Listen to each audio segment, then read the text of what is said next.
I consider myself a designer. You know, I've always done this kind of thing since I was able to draw.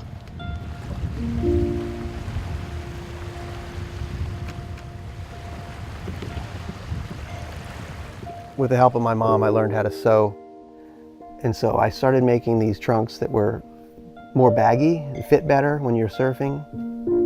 By the time I was in my last year at college, I was making pretty much everything I wore. I grew up in Hawaii. We lived right across the street from a marina, from a yacht club.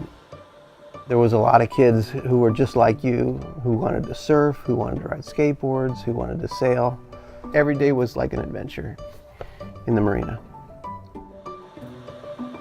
When I first got to San Diego, I was about 18 years old. I was looking for a job one day. I had a friend that was working at Joe Roper Surfboard Repair. One of the shapers that worked at the factory kind of took me under his wing, and he introduced us to the machines and the fiberglass and the shaping machines. And after 1 year, I was doing so many repairs. I learned to do every facet of the process all the way through. I started to realize that the shaper was the pinnacle of the industry. He's the one that got his name on the board. So I realized, okay, that's what I got to do. In 1988, I shaped my first board. That was 001 in the whole line of things. And with dumb luck, I had a lot of success. My sales quadrupled from 1 year to the next.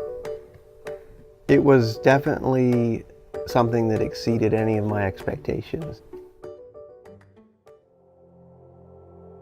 2003, I had 3 kids, and you're watching these kids growing up, and because the surfboard factory was very hands-on, it almost was getting the best of me. And I started thinking, why don't I have dinner with the family every night? And so I started kind of just thinking about a simpler path. So I talked to my wife, and we decided just to sell the business, sell my house, sell some commercial property that I had. And then I went to Utah, and it was pretty refreshing, pretty fun. But then in 2008, there was a bit of a real estate crisis. It was pretty challenging to go through 2008 and see your worst nightmares come true. Looking back, we drew together as a family. I think that was a good part of it. So California called me back after 2008. To come back after 5 years out of state kind of seemed like starting completely over again. Within a year or two, I'm starting to drift back towards surfboards. I made a few sample boards. I rented a small shop. That's where Ruddy Surfboards jumped back onto the scene, 2014.